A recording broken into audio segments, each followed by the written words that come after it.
Obat-obat jenis tramadol seperti itu ya awalnya ikut-ikutan dan rasa ingin coba-coba. Setelah dikonsumsi terus-menerus ya akhirnya ya kecanduan. Obat-obat seperti itu ya untuk meningkatkan tenaga mungkin saat beraktivitas. Karena yang saya coba itu obat itu ya seperti menghilangkan rasa lelah, bisa menahan lapar juga. Tapi juga jika konsumsinya berhenti, itu akan membuat tubuh sakit. Jadi kalau misalnya kita bicara kecanduan dan dalam jangka panjang, yang ditimbulkan itu adalah kalau misalnya fisik, misalnya dia ada keluhan mual, muntah, kejang, keringat dingin, macam-macam keluhannya. Kalau misalnya psikis, itu bisa muncul depresi, bisa muncul gangguan cemas, sulit tidur. Bahkan pada beberapa penderita kecanduan ini, itu bisa muncul waham bunuh diri juga.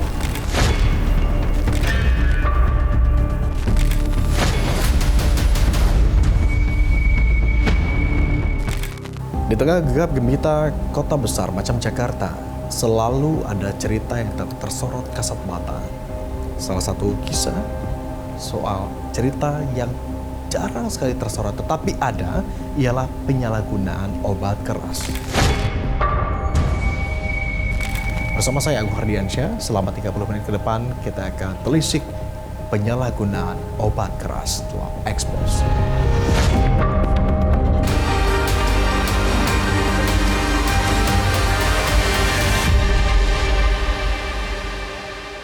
Mungkin tak banyak yang menyadari bahwa kecanduan bukan hanya soal alkohol atau juga narkotika, tetapi juga obat keras. Ancaman peredaran obat keras yang dijual bebas nyata adanya, bahkan menjadi teror di kalangan remaja hingga dewasa.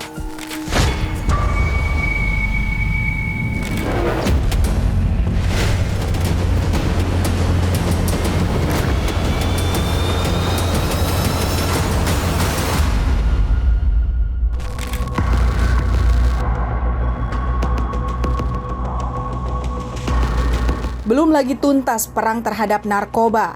Kali ini publik kembali dibuat pusing dengan keberadaan obat keras yang dijual bebas di jalanan. Obat pereda nyeri yang sedianya hanya bisa digunakan oleh pasien dengan resep dokter, kini justru mudah didapat tanpa embel-embel surat resep. Untuk membuktikan betapa bebasnya peredaran obat keras tramadol, Tim Liputan Expose coba menelusuri sejumlah lokasi di kawasan Jakarta. Di salah satu ruas jalan, tim melihat gerak-gerik mencurigakan yang terindikasi sebagai penjual obat keras yang masuk dalam golongan G. Pak, jual nggak? Apaan jual? Em? Tramadol? Iya. Iya, Pak. Wah. Emang harganya berapa sih? Kenapa lebih besar? Dari bosnya? Saat proses transaksi sedang berjalan, penjual ilegal obat keras jenis tramadol ini sempat mendapat bisikan dari seorang perempuan yang curiga dengan pertanyaan yang diajukan tim Expose. Harus skrip ya? Kateng. Penjual pun akhirnya memilih mengakhiri dan membatalkan proses transaksi.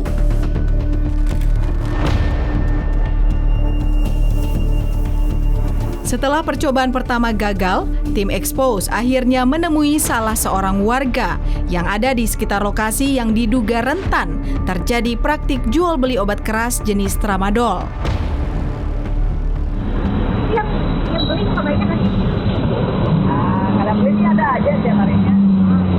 Setiap hari ada gitu. Lain-lain pedagang yang nangannya. Ada yang kecil, ada yang pakai besar. Berarti ada gerbongnya gitu ya? Iya. Banyak itu. Sama kalau mau coba-coba ya jalan ke itu yang dua. Tapi gerbong apa sih? Bosnya di Jakarta juga. Lebih jauh, informan kami menyebut keberanian penjual menjajakan secara serampangan di tepi jalan lantaran ada backing kuat di belakangnya. Oknum yang disebut membackingi praktik penjualan obat keras secara bebas ini mengantongi jadwal razia berikut calon pelaku yang akan ditangkap. Pada berani juga ya di pinggir jalan pada dipegangin. Dapat bagian itu kali ya, makanya aman ya. Walaupun kita nggak bisa bikin, tapi itu beda jadi aja. Kayak gitu-gitu. Tanda-tandanya. Ada razia.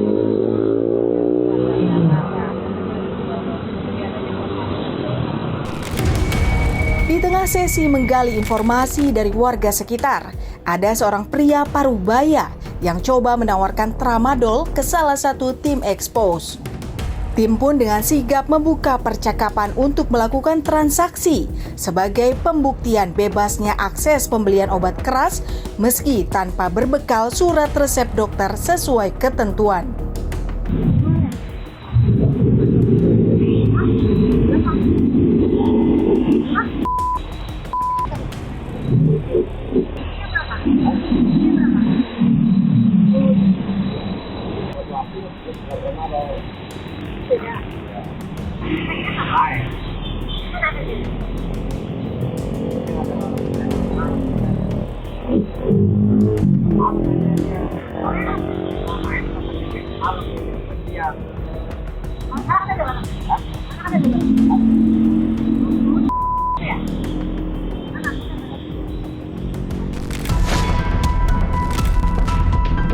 Usai menyepakati harga, penjual mengajak tim expose ke tempat lain yang lebih tersembunyi.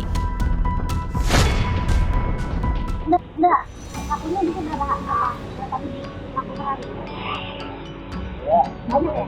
Mau pernah pakai dulu nggak? Minum dulu. Kalau gue pakai ini nggak kuat jalan. Nggak jalan. Miris memang, praktik penyalahgunaan obat dengan alasan apapun tidak bisa dibenarkan. Pasalnya, tramadol, obat pereda nyeri, golongan agonis opioid yang sedianya bekerja dengan cara menghambat sinyal nyeri pada sistem saraf pusat, belakangan justru disalahgunakan oleh tangan-tangan tak bertanggung jawab. Obat yang dikenal ampuh menangani rasa nyeri berat seperti luka pasca operasi ini diketahui memiliki efek halusinasi, sensasi kantuk, dan menghalau depresi sementara. Sekedar catatan, dalam dunia medis, obat ini hanya boleh diberikan apabila pereda nyeri lain dinilai tidak efektif untuk mengatasi rasa sakit. Oleh karena itulah, pengguna obat tramadol harus melalui penilaian dan berdasarkan resep dokter.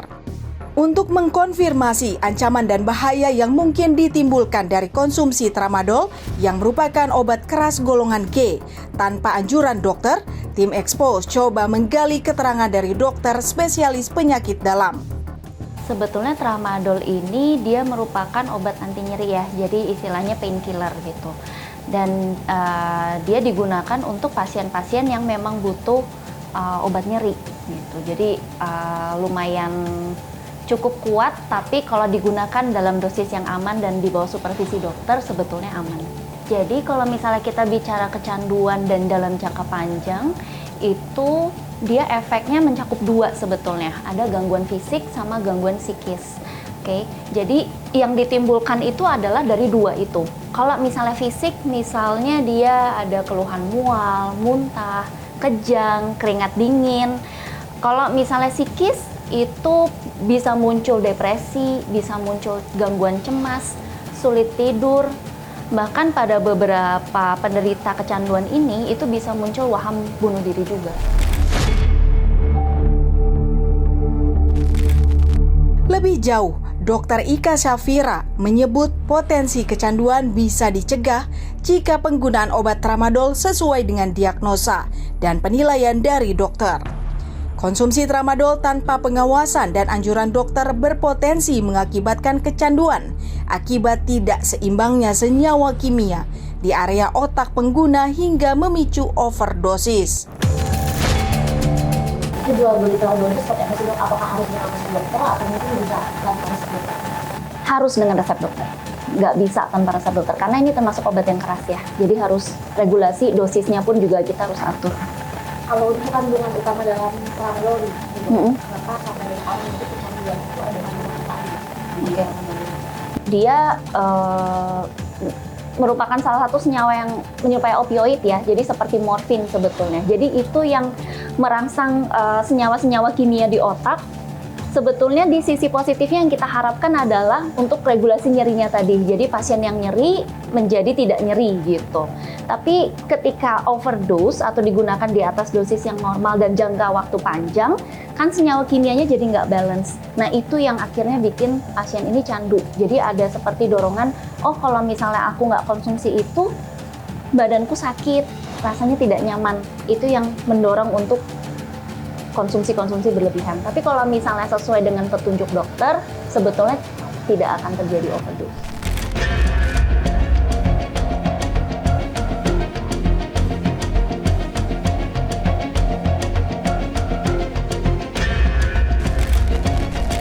Tanda tanya kemudian mencuat.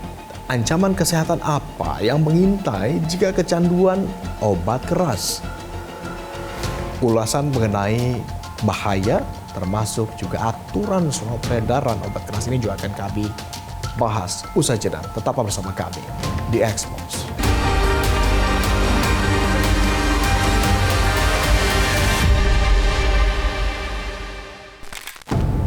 Anda kembali menyaksikan Expose bersama saya Agung Hardiansyah. Pemirsa, ancaman penyalahgunaan obat keras nyatanya tak sebanding dengan iming-iming ketenangan yang ditawarkan. Celakanya, pengguna tampak abai dengan resiko yang mungkin muncul di masa mendatang.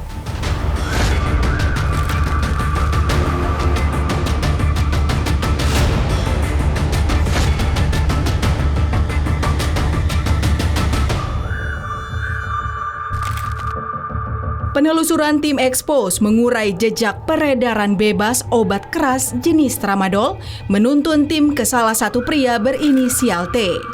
Pria yang mengaku pecandu yang sudah bertahun-tahun nekat menggunakan obat keras tanpa indikasi penyakit dan resep dokter mengaku kebiasaan ini dimulai dari coba-coba. Obat-obat jenis tramadol seperti itu ya awalnya mungkin karena lingkungannya ikut-ikutan dan rasa ingin coba-coba awalnya. Tapi setelah dikonsumsi terus-menerus ya akhirnya ya kecanduan. Awalnya sih gue pikir ngebantu banget ya kan buat fisik ya kan, tenaga.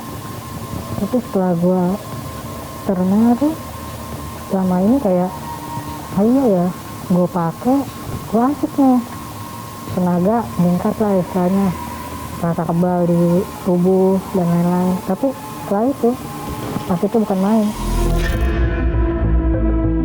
Kalau pribadi gue sih, gue lebih milih nggak beli makan ya dibanding gue nggak pakai obat itu satu hari.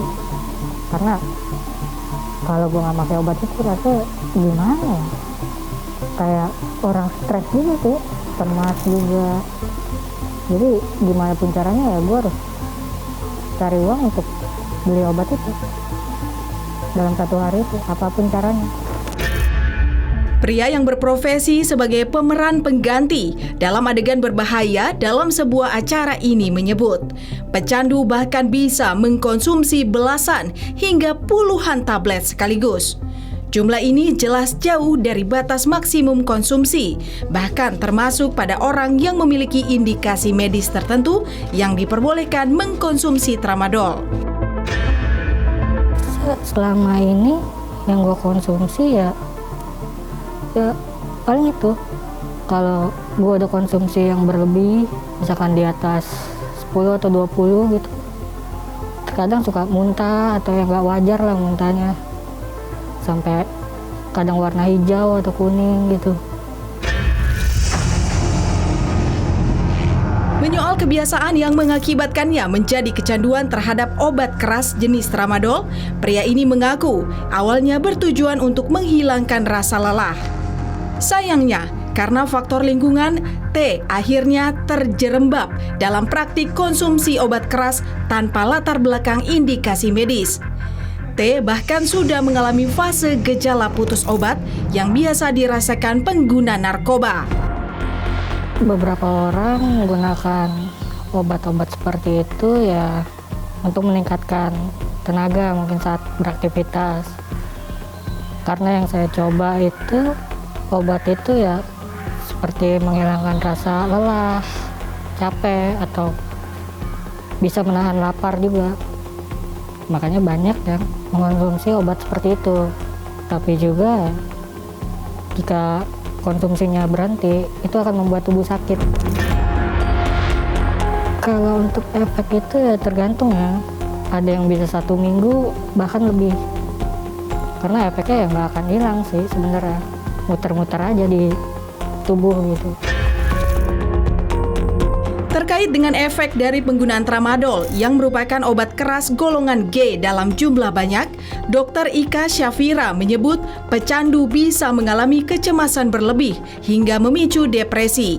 Bahkan dalam tahapan tertentu, pecandu yang berniat mengurangi ataupun berhenti dari kecanduannya akan mengalami gejala putus obat. Jadi tramadol ini dia bisa memperparah depresi. Jadi misalnya kalau pasiennya sudah punya depresi, dia bisa tambah parah. Tapi juga pada pasien-pasien candu yang awalnya nggak punya gangguan psikiatri atau gangguan depresi, salah satunya kan psikiatri nggak cuma depresi, ada cemas juga. Itu dengan menjadi kecanduan tramadol, dia bisa jadi timbul gangguan cemas dan depresi yang baru. Pertama, kita bicara gejala-gejalanya itu seperti gejala putus obat ya. Jadi misalnya dia tadi keringat dingin, gelisah, kemudian jadi sensitif, tidak bisa mengatur emosi, kemudian timbul halusinasi, kemudian bisa sampai depresi dan sebagainya dari gejalanya itu. Kemudian untuk cara mengatasinya tadi sebetulnya harus dengan supervisi tim dokter. Saya katakan tim dokter karena gejala dari kecanduan ini dan putus obatnya ini kan mencakup fisik dan psikis tadi. Jadi kita harus menangani pasien secara holistik, nggak cukup fisiknya doang, nggak cukup psikisnya doang. Salah satu pemicu banyaknya praktik penyalahgunaan obat keras tramadol seperti yang biasa dikonsumsi T adalah kemudahan akses masyarakat untuk membeli. Bahkan ia mengaku bisa dengan mudah memperoleh di toko kosmetik hingga warung kelontong tanpa ada pertanyaan soal indikasi atau resep dokter layaknya pembelian obat keras. Ada di warung-warung yang seperti warung kosmetik gitu. Dan di Jakarta ini kan banyak banget kan warung-warung seperti itu ya. Setiap lingkungan tuh pasti ketemu obat seperti itu. Untuk membuktikan pernyataan T yang merupakan pelaku penyalahgunaan obat tramadol, tim Expose coba ikut ke lokasi-lokasi yang jadi tempat langganan T memperoleh obat keras golongan G ini.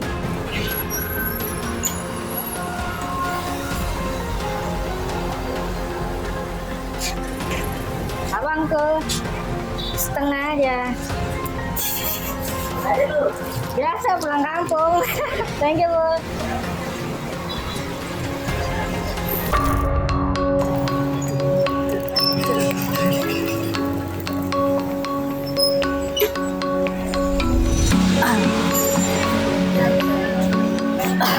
Bang, time dong. Setengah aja. Thank you.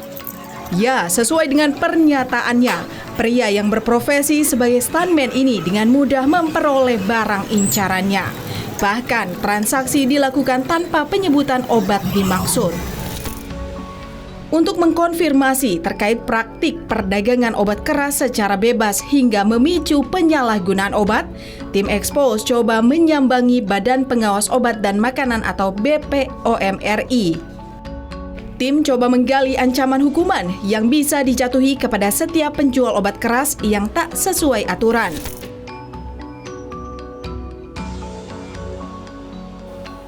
Nah, begini, ada 2 undang-undang yang saya ingin jelasin. Pertama, undang-undang yang berhubungan dengan Undang-Undang Kesehatan Nomor 17, khususnya pasal 435 dan 436. Kalau 435 itu tentang standar kefarmasian ya. Itu sementara 436 hubungannya dengan profesi yang berhak memberikan penyuntikan atau memberikan obat atau merekomendasikan obat ini. Nah, kalau dari undang-undang ini sudah ada 2 undang-undang yang dilanggar, ada pasal yang dilanggar kan? Dan kalau pasal ini dilanggar, jelas sekali aturannya di Undang-Undang Kesehatan itu, yaitu hukuman 12 tahun penjara atau denda 5 miliar. Kan begitu? Itu undang-undang. Nah, aturan turunannya yang merupakan aturan pelaksanaan itu ya sesuai dengan peraturan Kepala Badan POM yang nomor 12 tahun 2025. Obat tramadol tidak bisa diperjualbelikan secara bebas. Itu harus lewat penggunaan resep dokter dalam pengawasan ahli, yaitu pengawasan dokter, dan punya aturannya harus digunakan secara apa yang seharusnya. Jadi di luar dari itu artinya pelanggaran undang-undang dan kita bisa melakukan penyitaan. Dalam beberapa temuan yang diperoleh BPOM, penyalahgunaan obat keras biasa dilakukan dengan penggunaan zat lain. Oleh karena itu, pentingnya masyarakat untuk bersikap peduli dan memperhatikan sekitar karena bukan tidak mungkin tindak penyalahgunaan obat terjadi di sekitar kita. Salah satu operasi yang ditemukan itu kadang zat-zat ini ada yang dicampur. Dia campur ke kopi. Jadi kayak minuman saset, dia tumbuk, dia campur masukkan situ. Ada juga yang dia campur ke obat-obat tradisional. Terus ada juga memang dia gabung beberapa zat yang ditemukan di lapangan. Ada juga yang dia cuma dalam bentuk bubuk, dia terus ada juga yang dalam bentuk minuman. Jadi macam-macam modelnya, dan apapun modelnya itu pelanggaran dan kami akan bertindak. Dalam satu kesempatan, tim Expose coba menggali pandangan warga, khususnya kalangan muda, terkait dengan kebiasaan membeli obat dan regulasi pembelian obat wajib menggunakan resep dokter. Kakak biasa beli obat di mana sih? Aku biasanya di apotek. Sesuai dengan surat dokter atau mungkin pernah beli obat yang tanya apotekernya aja? Pernah tanya apotekernya aja kayak obat generik gitu. Kakak setuju gak kalau beli obat itu harus berdasarkan dengan resep dokter? Kalau obat keras pakai resep dokter, tapi kalau yang kayak obat generik kayak paracetamol menurut aku ya udah nggak apa-apa, nggak usah pakai resep dokter. Apotek sih biasanya, atau kalau ada di Alfamart, Indomaret gitu. Kakak setuju gak kalau beli itu harus dengan resep dokter? Mungkin kalau misalnya emang obatnya yang kuat gitu, kandungannya tinggi, mungkin harus resep dokter karena kan bisa disalahgunain. Tak hanya menyayangkan, praktik jual beli obat keras secara serampangan dan tidak disertai dengan resep dokter dinilai membahayakan. Pernah dengar nggak sebelumnya ada tren obat yang digunakan untuk relax, untuk nge-fly mungkin gitu? Itu obat penenang bukan sih? Pernah dengar tapi nggak tahu detailnya. Oh, aku pernah dengar sih, kayak misalnya pelajar atau siapa gitu yang melakukan itu untuk alternatif cara untuk nggak sadarkan diri gitu. Kalau aku sih miris banget ya. Mungkin teman-teman yang kira-kira misalnya lagi butuh pelampiasan mungkin bisa melampiaskan lebih ke hal yang baik gitu daripada kira-kira harus tidak sadarkan diri tapi pakai cara-cara yang kayak sebenarnya tidak dianjurkan dan itu bisa membahayakan diri sendiri juga. Menurut aku kurang bijak ya, karena pasti pertama ada dampak negatifnya buat ke diri sendiri, bisa yang tubuh yang mungkin awalnya sehat-sehat aja lama-lama bisa jadi sakit gitu karena kebanyakan minum obat keras itu. Ya, layaknya pecandu narkoba, tak mudah memang bagi penyalahguna obat keras untuk lepas dari jerat yang membawanya masuk dalam jurang kerusakan. Bahkan, T yang merupakan narasumber kami kali ini tak sungkan berpesan pentingnya memilih lingkungan karena tak mudah untuk bisa keluar dari pusaran penyalahgunaan obat keras jika masih berada di lingkungan yang sama. Kalau untuk penyesalan ya nyesel banget pastinya. Awalnya tuh kayak sia-sia ya pernah nyobain kayak gini, karena nggak akan ada ujungnya. Capek iya, duit pun kayak gimana ya, habis untuk itu aja sih. Jadi ya lebih baik nggak kenal dari awal. Semoga anak-anak sekarang tuh nggak terjerumus lah ke hal-hal seperti itu, karena untuk penyembuhannya tuh pasti sakit banget.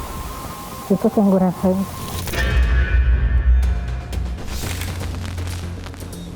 Peredaran obat keras yang dijual secara bebas seakan menjadi gambaran betapa lemahnya pengawasan dan belum ada hukuman yang memberikan efek jera. Candu obat keras juga menjadi ancaman dan berdampak jangka panjang. Jangan sampai begitu korban berjatuhan, kita baru bertindak. Saya Agung Hardiansyah, pamit undur diri. Terima kasih atas kebersamaan Anda. Sampai jumpa di Expose selanjutnya.